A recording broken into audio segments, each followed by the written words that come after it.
Welcome to the DNA show. DNA? Dude, are we doing a science show? No, D is for Dennis. Oh, A is for Andy. And N is for and? Oh, man, nerds. Oh, Because yeah. we're nerds, dude. Yeah. Well, good. Then we can talk about comics and movies and pop culture and sports. Sports. Sports and nerds. Yeah, we're going to make that work. All right, let's roll. Well, hidey-ho, welcome back to the Dennis and Andy show. I'm Andy with my buddy. And this is Dennis. Welcome back. So, Dennis, you might be looking going, those glasses of yours look new.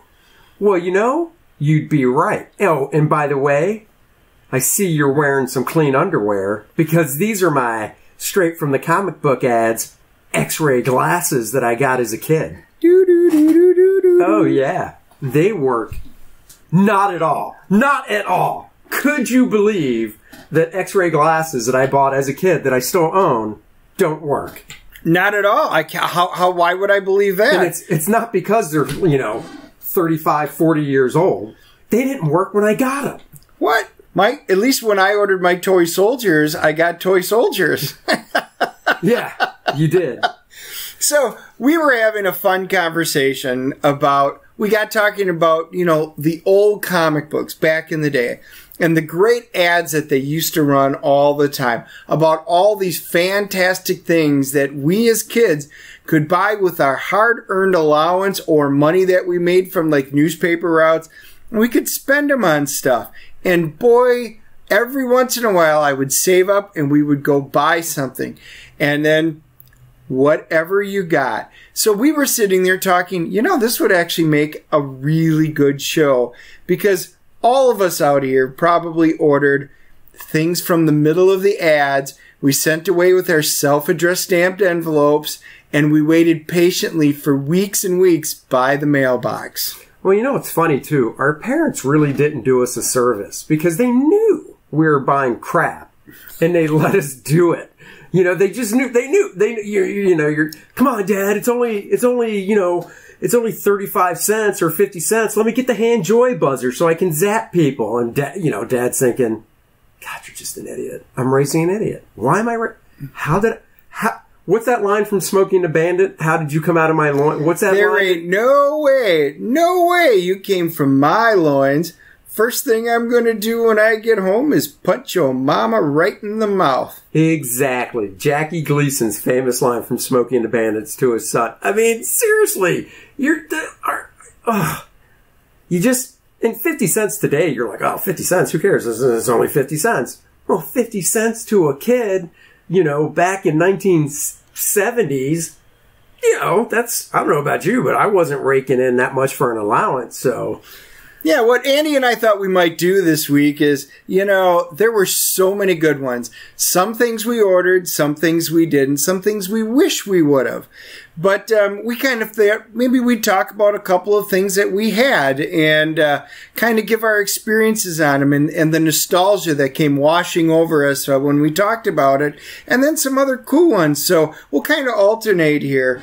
My favorite one was... I can remember seeing all these ads, and we saw them, and and the prices differed over the years. Oh, yeah. But sea monkeys. Oh, okay. My God. So these sea monkeys, and anybody remembers the old ones, so they had different price points, $1, $1.25, $1.50, $1.75. The price went up over the years. But it was, you can own your own bowl of happiness. Instant Pets. Your own bowl of happiness. It is. And then when they die, you can have your bowl of regret. Exactly. But the great thing was the ads. So whoever the artist was, it was just absolutely incredible. I mean, they looked like little sea people with like little fins, and they had great faces. You know what they look like? What? Just... If they were green instead of this pinkish color in the ad, they just remind me of oh my God, the seahorses. No, the Ron Howard live action movie with Jim Carrey, The Grinch. They don't remind me of the Grinch. They remind me of what the people in the town look like. The Whoville people. The Whoville people. That's what they remind me of. Oh my God, Whoville. you're right. Look at the faces and the head, the shape of the head. They look like Whoville people. So, by the way, we will post on the when this goes up. We will post on the Dennis and Andy Facebook page and stuff. We'll post pictures of some of these. But yeah, you're right. They do look like that. I would have never put two and two together. Oh my God, it's so weird. So they show pictures of a fishbowl. And it looks like there would be fish in there, but no, there's swimming families of, and you're like, wow, that would be so awesome. So we saved up our money and I was so excited. I mean, because it was, when I ordered it was what, maybe like $1.50 if I remember. Yeah. I mean, this is talking about it. That was a lot of money back then, and saved it up. Then you had to sell it, send in your. But it's funny because didn't it come in a little like packet that you kind of ripped open and you just dumped it into water? Right. It was like powder you dumped into water or you're some expecting, shit. Your expectations as a kid, you were thinking, wow, this family's going to be shipped to me. Are they going to have couches? Are they going to be swimming in this pre-done bowl or anything like this? I mean, I'm spending $1.50 on this. And then they arrive and it's like a little envelope, literally an envelope. Yeah. And then inside the envelope, when you open the envelope, there were a number of packages, like little tiny pouches. Well, it was supposed to be eggs or some shit, wasn't it? So, right. So you have to basically get your own fishbowl and fill it with water, and then you dump it. And I remember cutting it open and with scissors, and then I looked in there, and there's these little tiny spherical little objects, and I was like, whoa, dude, this doesn't look anything like it. I'm reading the ad. They sent dormant embryos of brine shrimp in a state of suspended animation that hatch when exposed to purified water. Right. But you don't actually read all the fine print No, of the ad. So for those of you who don't know, and Andy's absolutely right on this, they are brine shrimp, also known as triops. So they survive in salt water, so you have to get the water to a certain salination in the first place. And then, a lot of I already took a trip. So we were just out in the Great Salt Lake, out in Utah, and actually went swimming with them. And yes, there are billions of them swimming in the Great Salt Lake. And literally that's what you get. And they sell them there even today, but I think it was like $15.99 for this little, like, tiny, call it an aquarium almost, that's maybe the size of the palm of your hand, maybe twice that size. And that's today's version of it for basically $15-16. But you pour the water, you pour them in the water, and eventually, so what they are, triops are, they're little tiny, when I say tiny, they're little shrimp. But they're in this suspended animation. That's how they are. They're literally dehydrated. But when they hit it, they become alive. Truly do. I'm just reading this, and I love this. Always clowning around, these frolicsome pets swim, stunt, and play games with each other. Because they are so full of tricks, you'll never tire of watching them. And raising sea monkeys is so easy, even a 6-year-old can do it without help. So let me tell you right now, one that's bogus, but my favorite was in bold. It says, so eager to please, they can even be trained. So here, Fido, come on, sea monkey. Come on. So they wind up being like a piece of the fraction of like your little pinky's fingernail. And there are a bunch of them, and they do come out, they do come alive, and they do swim. They do nothing else. That it is literally, a fish tank is way more exciting. But it was imagined. So my expectations were one thing. What we got was something different. This was my first experience with a comic book ad.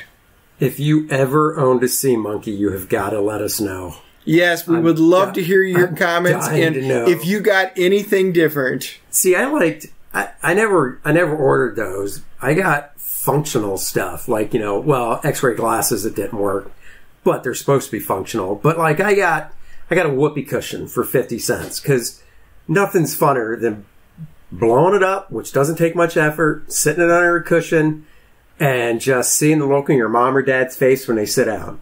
Yep. I mean, that is stupid enjoyment that even to this day, if you trick somebody with it, you'll get a laugh. To this day. Yep. You can still trick somebody with a whoopee cushion. And they still make them. Oh, yeah, they're a couple bucks. But, yeah, you got Party City, stuff like that, Spencer's. Oh, yeah, they still make them. So that is one that's held the test of time.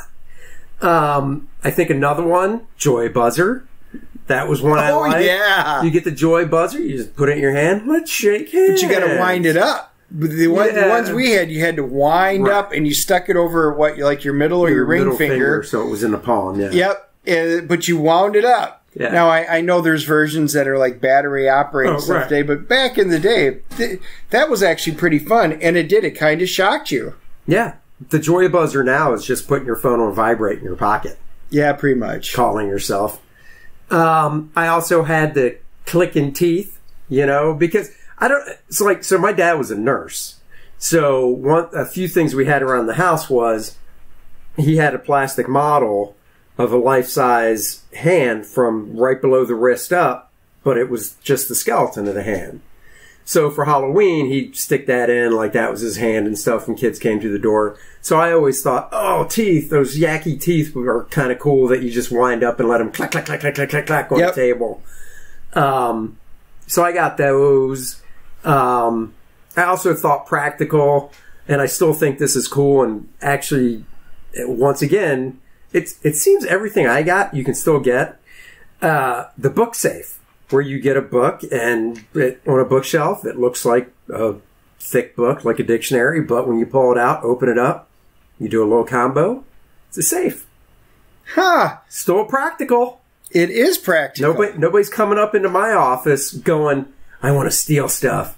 Well, I don't care about books. Next.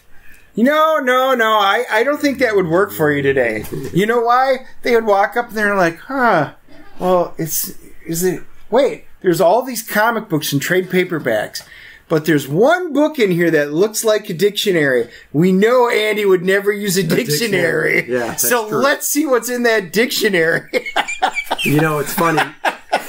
When I was going to the Hubert school, I was dating a girl who, as a gag gift, gave me a grammar book. Really? A grammar textbook. It's that old school grammar textbook. Oh, yeah. Oh, yeah. I still have it somewhere. Is it in one of these shelves? It should be. I should hollow that out and use that. But yeah, so I mean, that's the type of stuff I got. And the only thing I still have are the X-ray glasses because there's that hope. So, but the X-ray glasses. So, what was interesting with the X-ray vision glasses? I mean, what were they? $1 or like that. Under $1? Yeah, 99 cents, whatever. But I still. With the X-ray glasses, the glasses you got were made out of cardboard. And for everybody that's out there like, well, how does it allow you to see through things? Well, it didn't. Don't fool yourself. Yeah. I mean, it literally didn't. But it was basically cardboard or really thick paper. Not quite what they considered it back then. But there was space between the front and the back lens. And they included what you would describe as a feather. And all you did was you slide the feather in between the lenses, and that created your X-ray vision. What it really did was diffuse the existing light. So if I'm looking at the poster on your wall, I can see the poster. And as soon as I put on the glasses, I can barely see the outline of a poster, but it almost looks like there's something there. All it did was diffuse the light into something really crappy. Garbage. Yeah. I will say now there's a book we're getting all this from, which we'll link to, called Mail Order Mysteries: Real Stuff from Old Comic Book Ads. So Dennis, actually, where'd you find it? Let's hear a little backstory. Okay, so here's what's funny. We were having these conversations, and people don't think your Alexa, your Amazon, your Google devices are listening. God, if you wake up mine, because I have one of what he just said. Oh. And every time he says it, I'm like, God. Yeah, if that thing's going to go off. So we were having a conversation about these ads, and we were just reminiscing, like I said, about it. And then lo and behold, I had to log into Amazon to do something. And I got in there and then, it brings up things. Hey, you might be interested in this. Hey, you might be interested. Lo and behold, it pops up. Hey, there's a hardcover book called Mail Order Mysteries, Real Stuff from Old Comic Book Ads by Kirk Demaris. And I was like, what? Somebody went through the trouble. He did it and collected all of these from over the years.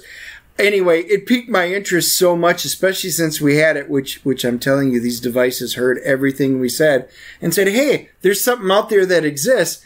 I'm going to go ahead and put it on his list. I ordered it. Yep, I fell for it. It was awesome.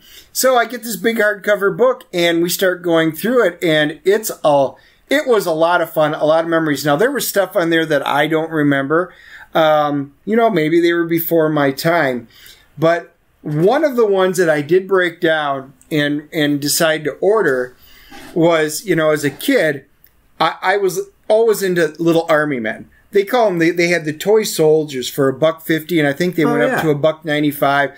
And we used to go to the dime store and, buy, the bag or the bucket of army men, and you had little tanks, and sometimes they had stickers you could put on them. And I'm like, oh my God, for $1.50 or $1.95, I could get them. They had battleships, they had dudes with bazookas, they had planes, they had ships, and then it came with your own Foot Locker that you could store them all in. I was like, oh my God, I already have some of these, but I could get so many more pieces for a lot less money. This is the way to go. So, needless to say, I saved my money up, sent away for it, and then what arrived after quite a while was the most depressing thing I have ever seen in my life. All I can tell you is that the army men didn't look like the army men that you even see today. Oh no! They wound up being like almost paper thin, like the width of a quarter or a $50, but they weren't that big. They were small. They were flat. They didn't really stand up. There was no moving pieces. The tank wasn't even really a tank. And then the toy chest, the Foot Locker that you were supposed to store them all in, was this little cardboard sheet of paper that you had to cut out with scissors, glue together, and then that's what you stuck them into. Again, that was kind of strike two, and it was a complete waste of money. Now, to be fair though, you physically did get army men, and it didn't lie, although some of the things that were in these ads just were complete and out lies. At least you got something for the money. Right. Oh yeah, totally. Yeah, there's just so many in that book. I mean, one of my favorites is also Deadliest Man Alive, Count Dante. Count Dante is the undefeated supreme grand master of the fighting arts. Count Dante won the World Overall Fighting Arts Championship after defeating the world's top masters of judo, boxing, wrestling, kung fu, karate, aikido, etc. Now the world's deadliest fighting secrets can be yours. Free. Free, dude. Who needs Cobra Kai and the Karate Kid? Who needs the crane technique when you can get this for free and just practice at home? It shows you key points on the body where to hit. I mean, come on.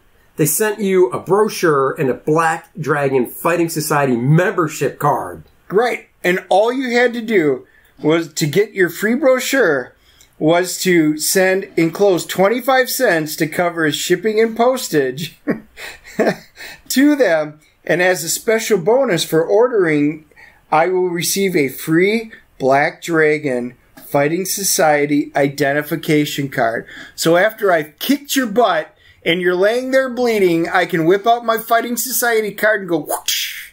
Well, not only that, but for an additional, this is where I get you, for an additional $5, you can receive a 72-page booklet.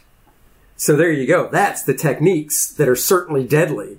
But here's the thing. So Count Dante was born John Kean, and this is actually kind of sad. He was born in 1939. Do the math here. Died in 75. 46. Yeah. Jeez, doesn't say why, but I'm thinking. I bet it wasn't a fight. I hope it wasn't a fight. Maybe he meant, oh man. Customer satisfaction. Lethal. Lethal. So the amazing thing is, if you sent in the money, you got this brochure that, you know, it showed, like any martial arts book of the time, like if it were in karate or whatever, it showed a lot of the weak points, you know, weak points that you could strike and things like that.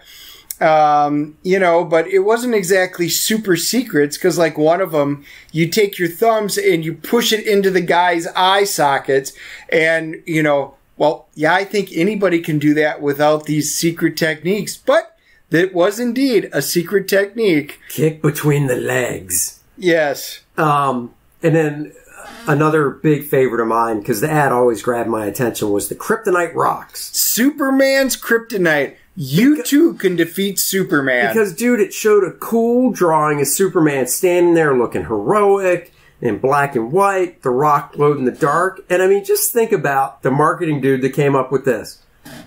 All they had to do was basically create a box and find rocks and then paint them glow-in-the-dark green.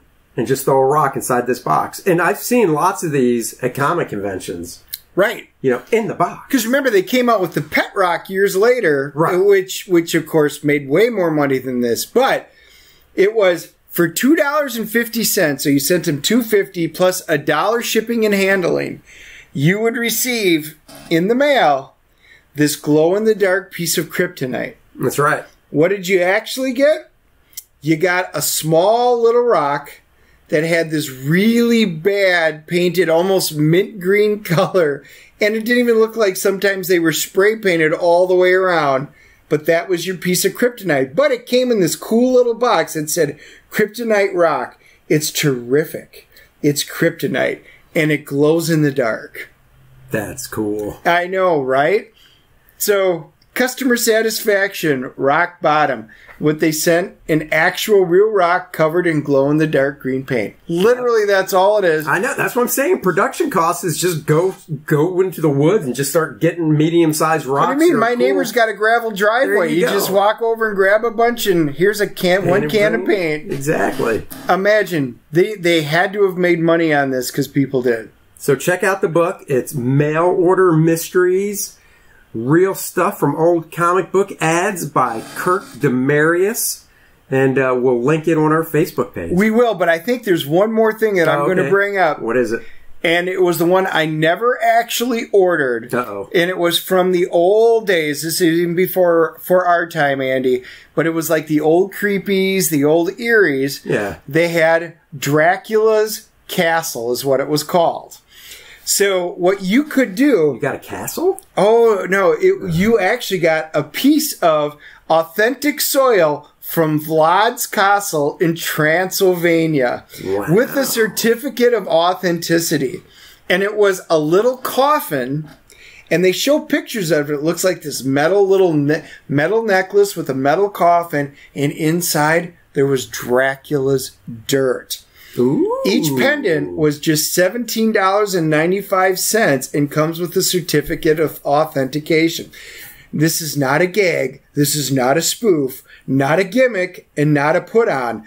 The soil in this unique pendant actually came from Castle Dracula, high in the Transylvanian mountains of Romania, where Bram Stoker's hero... Anyway, I never could afford that kind of money, but it was always cool. That's so cool. You know what you actually got? What? You got dirt from my backyard. You literally got somebody's dirt, and the coffin was this like little, I'm going to call it a plastic coffin that somebody put dirt in, right. And with like a gram of soil in each lock. That was it. That is what you got. That's like when you go to the beach and you go to any gift shop on whatever, Myrtle, Daytona, pick a famous beach, and it's like, buy this little glass of Daytona to take home Daytona Beach with you. And yes. It's just a little bit of sand from the beach and a little glass thing. Exactly, but at least it's real glass and stuff, and they show this big picture, and you're like, that is cool, I wish I'd get it. Actual size of amulet, 1 1/4 inches. Oh my God. It's tiny. Can't even do a shot out of it. Ah! That's ridiculous. Yeah. So anyway, great book. It brings up a lot of memories. And for those of you that have comics from the good old days, the 60s, the 70s, it's worth checking out. Just go back and page through them and see some of these ads. Just a lot of fun. Anyway, shout out for Amazon for listening to our conversations and throwing this in my wish list. Appreciate it. That's right, and we'll link to it. All right, Dennis, guess what? We have our first guest on the line. Oh, Andy, who is that? Well, Dennis, I think you know. You're just playing coy. We have the author of the book, Mail Order Mysteries, Kirk Demaris is on the line with us. Hey, Kirk, how's it going? Hello, it is going pretty well. I'm happy to be here. Thank you for having me. Oh, well, Dennis and I are big comic book nerds. I draw comic books for a living, and I've collected them since I was a wee lad as well. Dennis and I are both, we're not shy of our ages. We'll both be 51 this year, so we've been collecting for about the same amount of time, and I've been drawing comics for 30 years, and he's been collecting, like I said, since we were kids. So we're well versed in comic book ads. Yep. I collect them and appraise them, and so I look at a lot of comic books. Yeah. Oh, man. So I guess... I'm not too far behind you guys.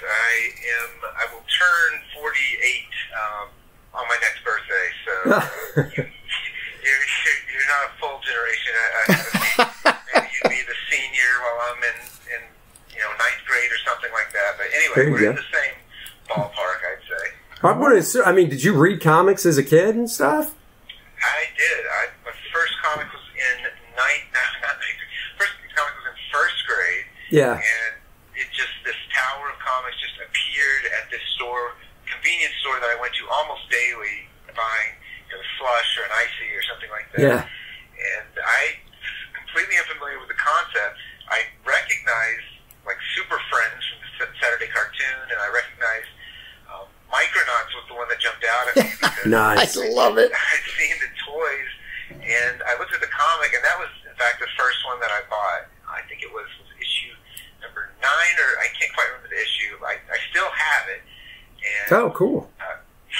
Got it home, and it was kind of baffling because the characters in the comic didn't match with the toys I was familiar with. But what really caught my eye there were 3 full-page ads from 3 different companies. Johnson Smith, of course. I think one was the Fun Factory, and just these virtual, catalogs all crammed on one page with all these superpowers and all of that. And so to me, that was as interesting as the comic. But I did go ahead and buy a bunch of comics and enjoy them. Remember the Electric Company version of Spider-Man? Oh, yeah. Love it. Yes, yeah, Spidey. Totally. I had that. I had Captain Carrot and his... Oh, God, Captain Carrot and the Zoo Crew. Yeah, I collected that. Yes, and then just a bunch of whatever caught my eye. Green Lantern, some Spider-Man, some just whatever. So I did that, and then I collected more seriously in junior high. That's when I started actually bagging them. And oh, yeah. My taste in comics was pretty bad. Looking back, I was all about the Marvel New Universe. Oh, God, yeah. So I had all the first runs of every one of those. I was getting in on the ground floor. Well, I can tell you, you're not going to retire on those. So. Yeah, that's what I'm discovering. I don't know. Little hope. And then so at one point, and so I've always collected comics, and at one point I did kind of shift over. I think it was when Secret Wars and Superpowers came out. That kind of lured me over to the toy side, but sure. comics have always been in the background of my cultural life, for sure. Oh, that's awesome. So I guess what prompted you to write the book? To write the book? Yeah. It goes way back to that first comic, those first batch of comics where I obsessed over, especially things like X-ray specs and the hypnotism powers. And so naturally, I scribble up my book, circling what I wanted, filling out the little coupon, and asking my dad, hey, here's what I want to spend my allowance on, and him saying, oh, well, what it appears to be. And it was a completely foreign concept to me. I mean, never had he, come back with that sort of talk. Like all the toys at the, the discount store. I mean, that they are what they are. They are what you expect. And so he's telling me that, oh yeah, these places rip off kids, and that was just mind blowing. Like, really, they don't care about hurting little kids' feelings? And I took him at his word, but I was very baffled and very curious. And those ads didn't go away. And month after month, every time I get another book, my curiosity just festers. And so it's always been there. And then once eBay came around, I think it was 1998 when I finally had steady access to eBay. Sure. The first thing that I ordered was a pair of X-ray specs. No way. So somebody on eBay was selling the X-ray specs that you could have bought from the comic? Yes. I live in a very rural area where there aren't a whole lot of retail outlets or vintage shops or anything like that. So eBay and getting online was my key to finally having access to these, and it was just instinctual. Finally, here it is. I have the world at my fingertips. I'm buying the X-ray specs. Got the X-ray specs, and my dad was right. They couldn't see through clothes or see through skin or anything like that. You're just like, you're like, okay, Dad, I'll go with you on this. But if you ever tell me Santa Claus and Easter Bunny aren't real, we're going to have fisticuffs, buddy. Yeah, exactly. But throughout the years, though, there were a handful of items that I was able to find in stores. I could be on vacation, and the souvenir shop had like the SS Adams snake in the can, the snake that pops out. Oh, yeah. And I bought it, and it was great. I thought, this is one of those things they had in the comic, and I have it, and that's back when they were still metal, and you could shake it, and they had these decoy peanut sounds in the bottom, and heavy duty, very cool, very effective. Another one would be the Switchblade Comb. You all familiar with that? Oh yeah. Love that. I have one. Okay. Yeah, and so you can find that here and there, and I found one of those, and thought, this is exactly what I imagined. It's as cool as can be. It's satisfying to flip open, and I love it. And so that was disproving my father's information, and making me even more and more curious. Well, what about the sea monkeys and things like that? So the eBay unlocked that, and as soon as I got the internet, I started trying to track down some of these key items, and with varying results. I mean, most of them, my dad was right. Most of them were indeed rip-off. But some of them, once you get past that initial, expectation, failure to live up to, like I'm thinking the foot soldiers, the soldiers in the Foot Locker is what I mean. Oh wait, Dennis, you had those, right? Well, that is really funny because that was I think that was the second thing I ever sent away for.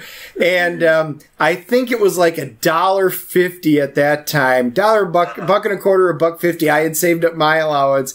And I had all these army men from the dime stores at that time. You could go buy them, and I had the little tanks and the army men and the little plastic planes, and you could stick the one sticker on that it came with. And I was like, well, for what I paid for that, I can get this entire thing in a Foot Locker. And I was so excited. So I saved it up. I sent in my self-addressed envelope. And I remember getting this envelope. And I was like, and I waited, by that mailbox every day, like the very next day. Did it come yet? Did it come yet? No, nope. And when it finally came, my mother, I ran in there. I'm like, she goes, what'd you get? It's here. She goes, why is it in an envelope? I don't know. I'm confused. I don't know how they fit in there. And I remember I didn't even get a scissors. I just tore it open. And I'm like, well, that Foot Locker's barely cardboard, and I'm supposed to put it together. And then I'm like, these army men, I'm like, do you drop them in water? Do they get big span? Because they're these flat little things. I'm like, these don't fit with my other army men. They should be the same army men. I was so disappointed. I was like, no, they sent me the wrong thing. And my mother was like, no, they didn't. Yeah, see, whereas my parents were like, yeah, you can get a whoopee cushion. All right, you can get the chattering teeth and the hand buzzer, because they knew that stuff would work. So at least when it came, my dreams or whatever wouldn't be dashed. They were like, see, this works just like you thought it would. They were like Consumer Reports. They recommended the right one, steered you clear of, say, the flat army men. Well, they didn't. I don't think any parent steered clear of the sea monkeys. No, so that was the first thing I ordered was the sea monkeys. Yeah, sea monkeys we all had. Well, see, I had to pass it on from generation, so I got the sea monkeys, and again, very disappointed from what I got, from what they pictured. But as I learned, they worked. They actually did, and they were in this little plastic thing that I put them in, and they did kind of work. Well, then I learned out many years later what they were called, and therefore I made sure I took my kids across country to the Great Salt Lake so that we could go swimming in them with all the triops, all the brine shrimp, and said, here's your sea monkeys, kids. Oh, what a good dad. That's fantastic. Yeah, I think the eye-opening moment, literally the moment I fell in love with my sea monkeys is when they do develop that little black spot that I think is their eyeball. Yes. Suddenly, they have the makings of a face. They're semi-expressive and they get a little bit bigger. Because the first time you bring them to life, I thought it was just debris floating. Right. Floating in the tank. And you look a little closer and you start seeing, they're shaking, they're quivering. And if you keep feeding them, they do turn into something somewhat magical. And like you said, they're not the naked family that you see drawn in the comics, but they're cool in their own right, for sure. Yeah, no, as an artist, I could just imagine working, getting that job and them going, we need you to do a cartoon drawing of sea monkeys. And I'd be like, what the hell are sea monkeys? Because as an artist, the first thing I do is if it's something I've never heard of, if somebody was like, we need you to draw, a bear, I'd be like, okay, well, there's what type? Well, a brown bear. Okay, do you have any specific reference so I don't draw something and you go, no, not that type. And then they'll send me reference photos of a brown bear and I go, oh, okay. Sea monkey. I'd be like, well, what the hell's a sea monkey? Well, we don't know. Well, what do you want me to draw? Well, I don't know. Just make up a sea monkey. And then the dude's sitting there scribbling these things, so it's like, yeah, that looks like a sea monkey. Okay, yeah, we'll roll with that. My favorite part in the ad was they're so eager to please that they can even be trained. What? Once I saw what I got, and I'm like, I just remember going, how am I supposed to train him? Here, Fido. I mean, come on, what do you do? Yeah, they're not eating a biscuit, that's for sure. What, So, did you write up a proposal and submit this to different publishers, or what? Oh, yeah. So, there was the collecting portion of it, and then once I made an internet presence, this was back before there were so many amazing sites like Flickr, and before the internet was populated with all of this incredible, Pinterest, type in vintage toy, whatever, and it's overload. At the time, in the early days, there was a shortage of the kind of stuff I was interested in. And so I made this website, and I called it a Secret Fun Spot. And it had things like, toys by Marvin Glass, a guy that did like Mr. Machine, and Graveyard Lou and stuff like that. I had little showcases of that, and I'd have showcases of old, decals and just whatever interested me. And one of the sections that I had on that I called Mail Order Mysteries, and it was a collection of actual photos. Well, it's exactly what the book is. It was a collection of the advertisements and then the actual photos of what you got. And at that time, a lot of the actual photos were things I just had grabbed off of the internet. I didn't actually own all of them. But it was this kind of fun comparison, and I gave kind of a one-sentence summary, ranking, how satisfying they were or not. and it was just there, and it sat there for a number of years. And then I eventually, through another roundabout way involving eBay, years later I was bidding on some of the SS Adams, that's the company that did the snake in the can. Mm-hmm. I bid on some display cards, the kind you would put in a store window. Oh, yeah. I won the auction, and this was back when you had to communicate directly with the seller. You had to send an email saying, "Hi, my name is Kirk, and I won this." And Oh, yeah. "Oh, do you like me to?" Yeah. So it wasn't as automated, and so I send my email. I get an email back from the seller. I see that it's a guy named Chris Adams, and this is an Adams, item I've purchased, and he's in Asbury Park, New Jersey, where the SS Adams factory is. And so no way. I asked him, "Are you related to SS Adams?" He said, "Oh, that's my grandfather." Yes. Motherload. Yeah, and so whether he liked it or not, he became my pen pal and vice versa. Nice. So I just bombarded him with questions, and he was very gracious and asked me and answered a lot of them. I pleaded to go out and visit, but he cited insurance reasons that he shouldn't let this crazed stranger run around the factory. And but one thing led to another, and over time I would send him projects I worked on. I had worked on a short film related to the same subject matter about a little boy trying to decide what to order in the back of a comic book. I sent him this film. He liked the packaging and asked me if I would like to do some graphic design for them, and I flipped my lid. That was nice. Like my dream job.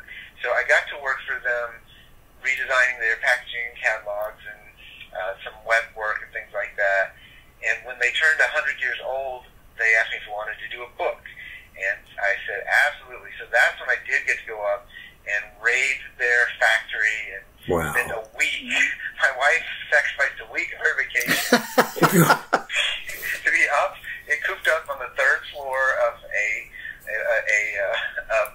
reportedly haunted prank factory, which to me was this dream come true, but she was just doing it because she loved me. But we dug through everything. We dug through every file cabinet, every box, and in a couple cases, I'd be down in the actual factory portion where there are these massive, metal machines that are literally hollowing out coins and things like that.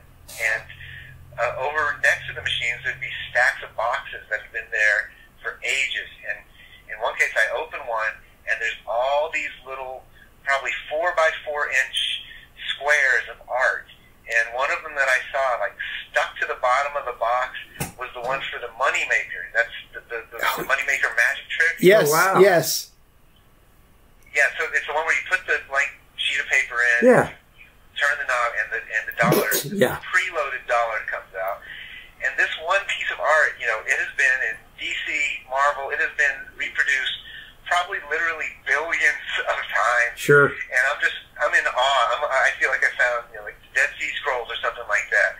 I'm trembling. So I found that book had some of the same elements where I found some of the original art and talked about the mail order.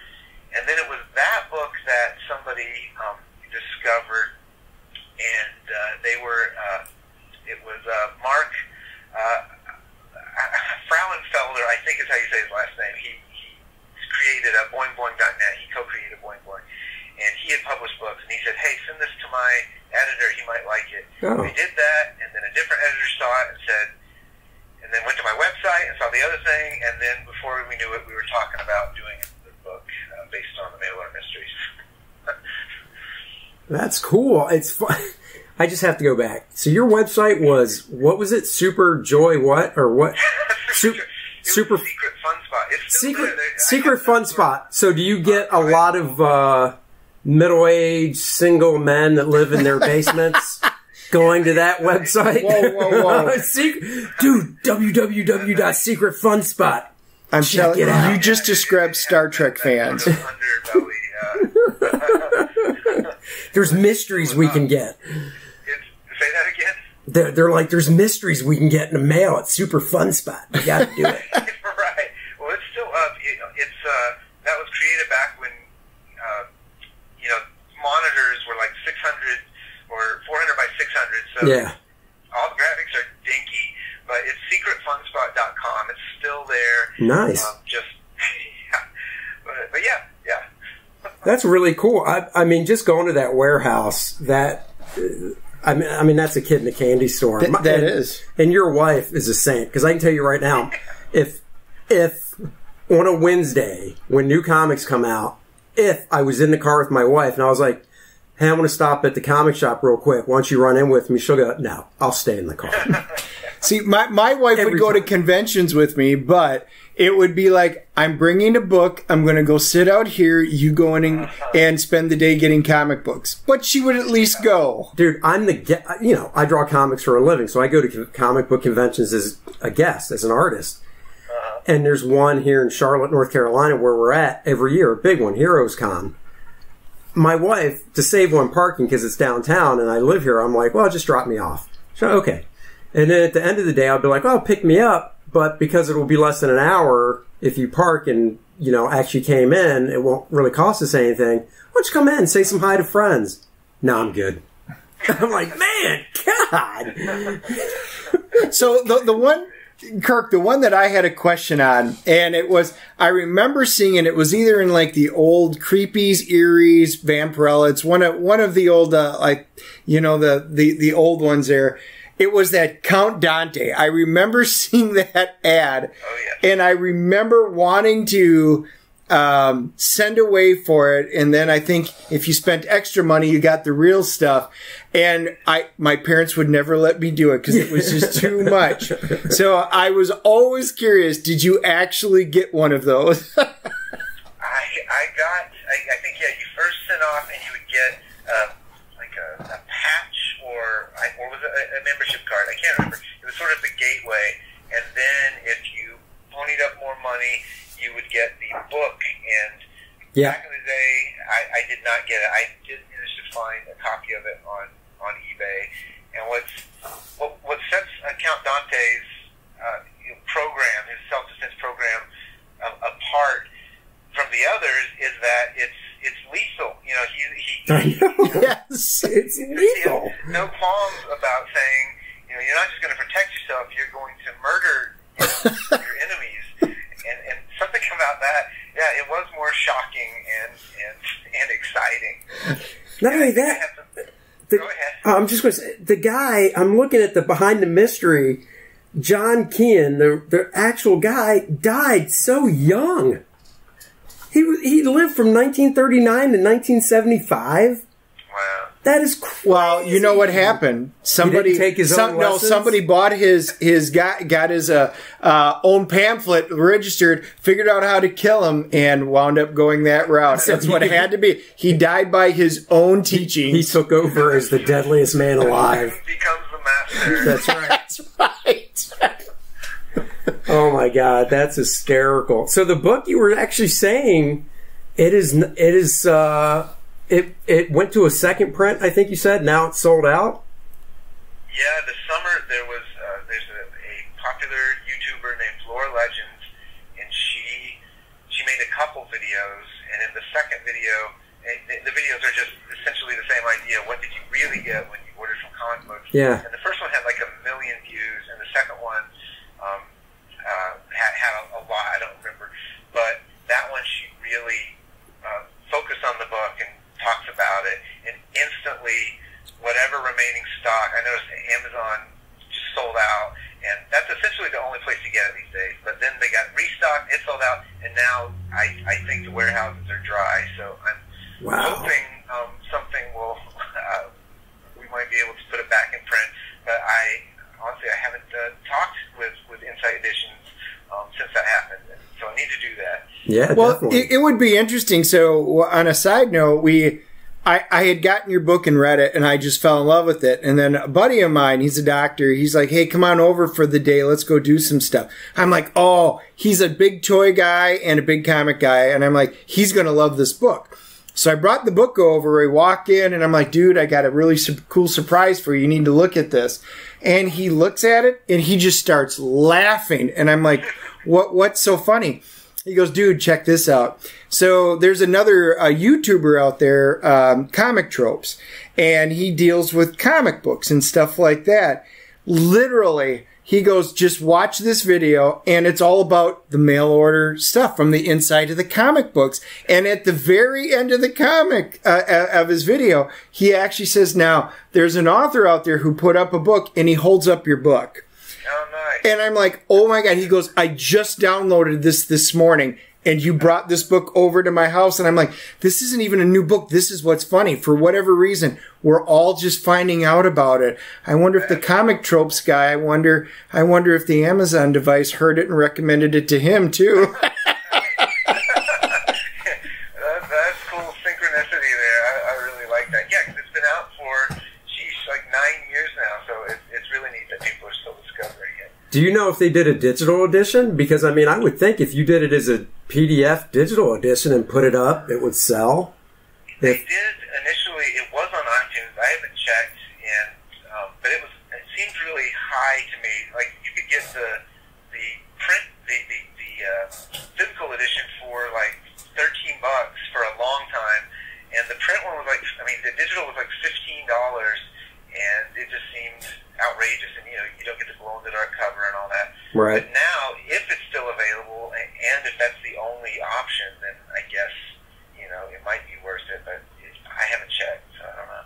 Yeah, I would say I would. I mean, I don't know, obviously, the deal, inner workings you have with the publisher, but if you could just be like, look, guys, if you're not going to go back to print, can I just put up a digital edition on my website and then throw it up for like $10, and then somebody buys it? Yeah, and I have the copyright at this point. Yeah. So yeah, I might also try other publishers if Yeah. I'm interested, because I get emails about it all the time. I mean, the emails have never stopped, and then sometimes you get a whole bunch at once. So there's still people interested for sure. Yeah, I couldn't get it on Amazon, so I went on eBay and found it, and I think it was $10-11 that I bought it, and I was like, wow, that's the best $10 or $11 I've spent in a long time. That was enjoyable. Nice.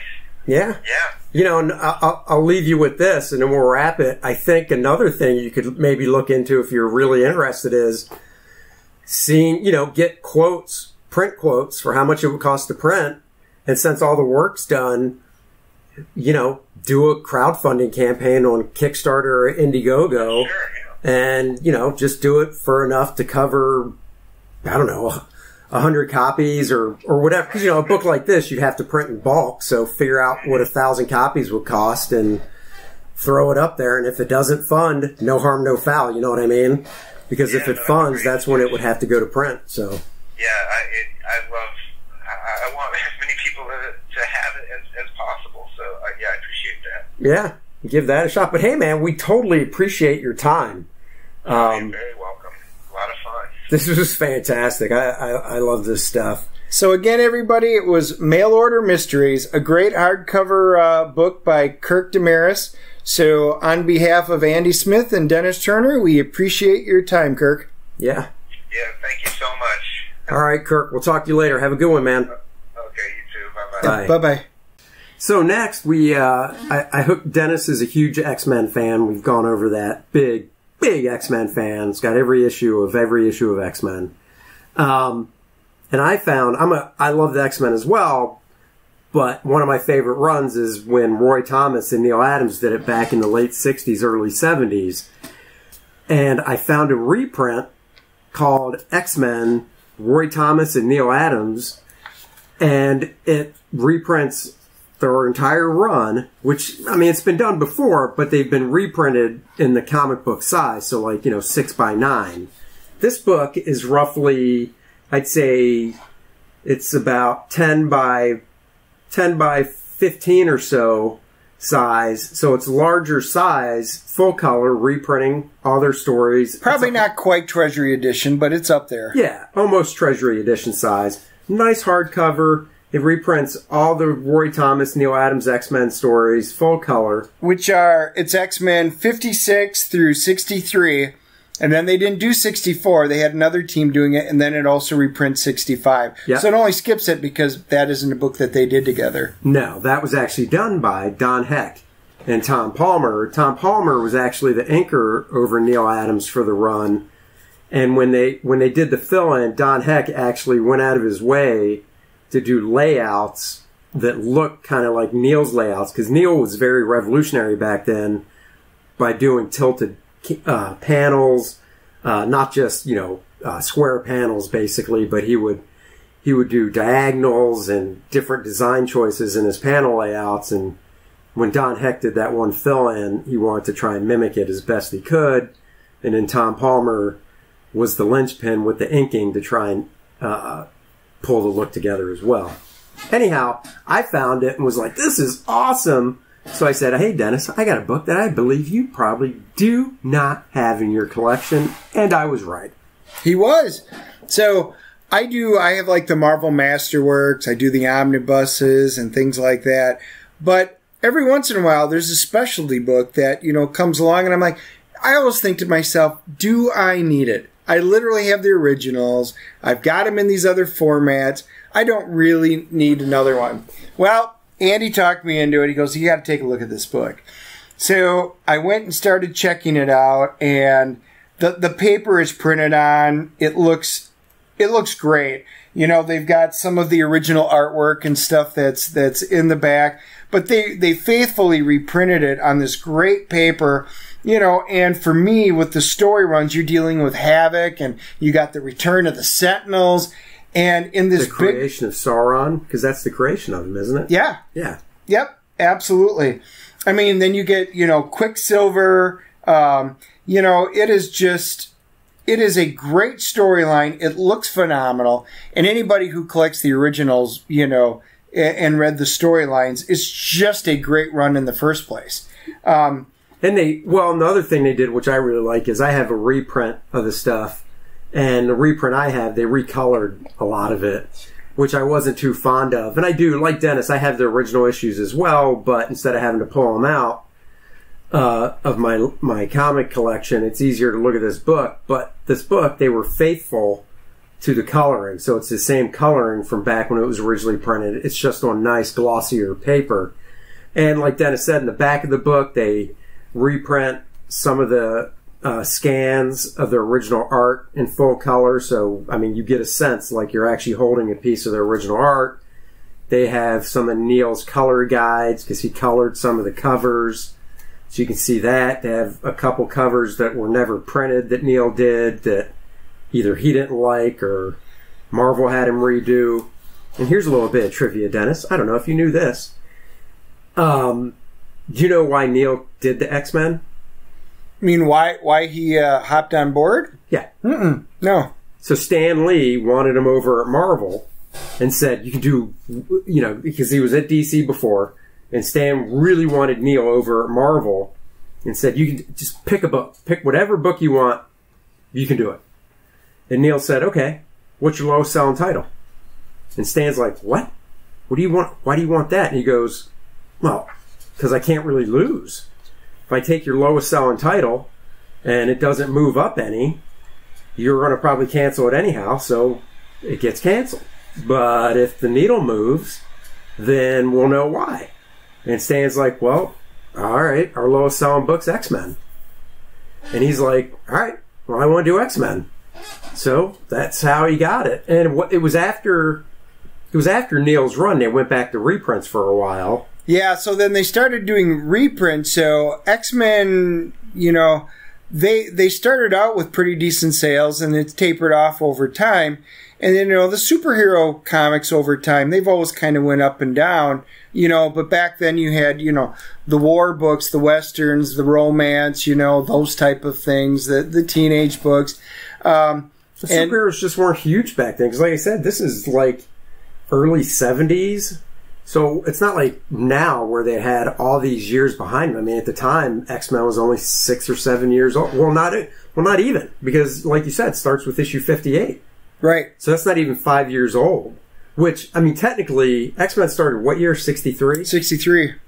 And So then 63, and then they published it every other month. That's what I was going to say. It was every other month. So, I mean, the book was out already at this time for 7-8 years when Neal got on it, and it was their low-selling title. So Neal's like, yeah, I'll take it. Give me a shot. Roy Thomas writing it, and they didn't obviously turn it around to where it was a phenomenal success. I mean, it is now, but they saved it from cancellation. Now, I don't know why after Neal left the book, they went to reprints. Because you would have thought at that time they would have been like, well, Neal's gone. We might as well save money and just can it. But instead they said, let's reprint it, because they reprinted it all the way up until the new stuff, right? Yeah, so basically they came on board in 69 because that's when they did. So again, this is before I was collecting, books. Actually, they would have started doing it before I was. I was just a twinkle. Was it 69? Yeah, it says in 69 with the X-Men on the verge of creation. Yeah, on verge of cancellation. So they went and did it, and it was great. I mean, it was great stuff. Still some of my favorite earlier issues, in there. And then they reprinted them. They went back into reprints, and they didn't have a current creative team on the X-Men, and they reprinted it up into X-Men 93, which was the last reprint, and that's when they came out with your giant size X-Men, which brought together the new and the old team. So then the new team with, Colossus and Storm and Wolverine and Sunfire was in it, right, and things like that. And Nightcrawler, you brought in this new team, and they had to go rescue the old team, which was Scott, Iceman, Beast, Jean Grey, and they were stuck in Krakoa, the big island, and they had to go rescue. It was. They had to go rescue him, and that was kind of the launch of the new X-Men, which ultimately becomes the Uncanny X-Men. Yeah. So, yeah, I mean, once again, Neal had that touch of gold because those issues are sought after. They're more expensive. The issue 57 is a lot cheaper on the back issue market than 58, Neal's first issue. And then 58 through 60 what again? 65? 65, again, with 65, except for 64. Neal's issues are expensive. 64, still a little pricey, but not as pricey because Neal didn't do it. And, when you look at it at the time of the other books that were coming out, it had a really modern feel. I mean, the thing about Neal's art was it was ahead of its time. Now you look at Neal's art, and if you don't know anything about comic books and comic book art, you look at Neal's art compared to everything else that's out there, and you're just like, yeah, it's great, but it's on par with, guys like Brian Hitch and Carlos Pacheco and Leinil Francis Yu, artists like that. But at the time, Neal's art stood out because it was so unique. And it's because of him that there are artists like Alex Ross, Brian Hitch, and myself, and so on and so forth. So it's beautiful work. And this is, if you're going to get a reprint book of this stuff, this is the way to go. The nice oversized hardcover. What's the cover price on that sucker? I think it's around $40. It's $39.99. And on Amazon, it's less than that. And if you're Prime, free shipping. Yeah, so, it's a great addition to the collection. Like I said, a lot of us don't need it, but it is so well done. And again, having it oversized with the art and the coloring the way they did it. It was a great piece. Love sitting there sitting there reading it. Cool. All right. Well, we hope you guys enjoyed the show. As always, follow us on Facebook, Dennis and Andy Show, YouTube, Dennis and Andy, Launchpad DM, SoundCloud, iTunes, iHeartRadio, and your local Amazon device. Just have to ask for the Dennis and Andy Show podcast, and it'll bring up the most recent podcast. There you go. Until next time, bye-bye. Bye-bye. Until next week, grab your 3D glasses. Get your favorite comic books, roll them up, and put them in your back pocket the way you should treat comics. Throw your pigskin up on the mantle. This is Dennis. This is Andy. Later, friends.